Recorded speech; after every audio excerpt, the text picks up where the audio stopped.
House Republicans have laid the groundwork to hold Secretary of State Antony Blinken in contempt of Congress for his failure to comply with a subpoena from the House Foreign Affairs Committee to testify regarding the Biden administration's handling of the chaotic military withdrawal from Afghanistan. Now, this comes as House Republicans also consider a separate resolution to condemn senior Biden administration officials, including President Biden, Vice President Kamala Harris, and Defense Secretary Lloyd Austin for the disastrous Afghan withdrawal that led to ISIS-K suicide bombing that killed 13 U.S. service members at Abbey Gate on August the 26th, 2021. Now, joining me from the cloakroom off of the House floor is Congressman Nathaniel Moran. He serves on 3 House committees, including the House Committee on Foreign Affairs and the House Judiciary Committee. He represents the 1st Congressional District of Texas. Congressman Moran, welcome back to Washington Watch. Thank you so much, Tony. It's great to be with you. I'm sorry that I'm in the cloakroom, but we just got done with votes, and I knew how important this topic was to talk about tonight. So thank you for having me, even in this cloakroom setting. Well, appreciate you joining us. Let's talk about what you just voted on, because I believe the House has moved forward, in fact, voting right now to hold the Biden administration accountable for Afghanistan. Well, and I tell you, when we had the vote in our committee yesterday to vote to hold Blinken in contempt, this was a very important vote that we took, because by doing so, we took a step to say, look, we needed to talk to the very top of the Secretary of State's position, the very top of the State Department, to get answers. Particularly, we needed answers from Secretary Blinken that nobody else could answer. Why was it that they didn't evacuate non-combatants sooner? Why didn't they actually follow the plan that would have preserved a number of civilian deaths there in Afghanistan? Why did they wait so late to defend the Afghanistanis the way they should have, the way the generals and the Defense Department talked about doing? And quite frankly, why was it such a mess? So, Congressman Moran, talk about what you had hoped to gain from testimony from Secretary Blinken. I mean, he's obviously avoiding coming before the committee to testify on this. What are they hiding?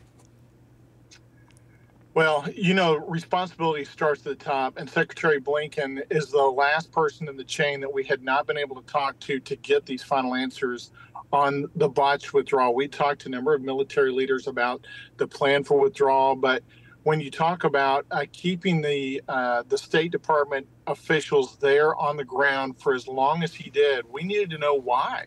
Why was that happening? Why did they not evacuate those State Department officials earlier? Why did they keep the embassy open so long, even into the mid-August time period, before they started getting those civilians to safety, when it was clear that things were breaking down? How did that play into the vote that just took place on the House floor now to condemn the Biden administration for the chaotic withdrawal from Afghanistan? Certainly, it was a critical part of the vote that we just took. And critical because when we talk about holding the chain of command responsible, it doesn't just stop with the Secretary of State. It goes on up to Vice President Kamala Harris and President Biden, and the decisions that they were making, that then they were consulting with not just Blinken, but the military advisors on making those decisions. So there's a number of people in that chain of command that need to be held accountable. But it starts really, really at the top with President Biden and Vice President Kamala Harris. Congressman Moran, some would say, look, this is history. It's old. We're moving forward. Why are Republicans still focused on this? I think the story is really important. Last month we had a Gold Star ceremony where we had a number of the Gold Star families here and gave them the Congressional Gold Medal to present to them, those families that lost the 13 members at the Abbey Gate, as a remembrance for the sacrifice and service that they gave to this country. It is so vitally important that we do not forget the sacrifice and service of our military members, but also of what we need to do better in the future. And if we don't continue to tell that story, we know if it's just told once, we're going to forget that, and we're not going to relearn the lessons of history, and we're not going to do better next time. We cannot forget the mistakes that were made in the Afghanistan withdrawal. It has crippled the trust across this globe that we had before that time. And as a result of that, we've seen the rise of the axis of totalitarianism and these tyrannical regimes across the world who were emboldened by the weak policies and the botched withdrawal in Afghanistan. And now they're pushing against our other allies across the globe. So is this what happens when political objectives overtake military objectives? Yeah, that's exactly what it is. When you're making decisions clearly from a political lens and not from a policy lens, whether that's defense policy or state policy or foreign policy, all the good policy would say, don't do it this way. But the politics of the day, the emotion of the day, drove the Biden administration to make some very poor decisions in that moment. And we are suffering years of consequences as a result of that. And we have lost trust with many nations across this world who do not believe that we're going to keep our word to them when we give it. Congressman Moran, you're going to be leaving town. Congress is going to be adjourning to go back to their districts, will not be back until after the election. Do you anticipate that this effort to hold Secretary of State Antony Blinken in contempt of Congress will continue? Yeah, I do. But it was a great step for us to take before the October break and certainly before the November elections. And that's the wrong word for me to use, is break. It's not. We're going home to work hard in our districts. We're going home to election. We're going home to make sure that folks have the information they need to make the correct decisions when they go to the ballot box. Informed voters are what we want on November the 5th.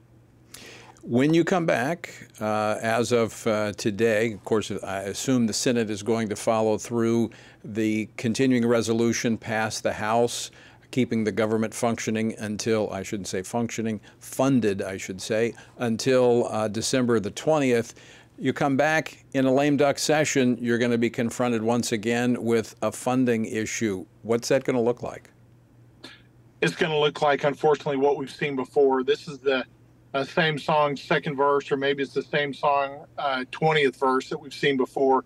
I'll tell you, Tony, I did not vote for the appropriations package that just went through. I did vote for the stopgap resolution last week that had the SAVE Act attached to it. That was good enough policy that hopefully the leverage of keeping the Democrats in check would have forced them to pass that, make that law, to get some election integrity as part of our laws strengthened. But this week, there just wasn't enough good policy wins, and I don't want to keep spending at the same levels. We need to get back to regular order, pass our 12 appropriations bills. We're going to get jammed up by the Senate in December again. Chuck Schumer's already planning that. He doesn't care about the appropriations process at all. He cares about just him being able to dictate the terms of appropriations, and that is not the way we should be doing business. Yeah, I think that's no surprise. We've seen him do that over and over again. We may be up against the government shutdown in December if that's the same song and dance. Congressman Nathaniel Moran, I want to thank you for joining us. Always great to see you. Thanks for joining us today. My pleasure, Tony. Thank you so much.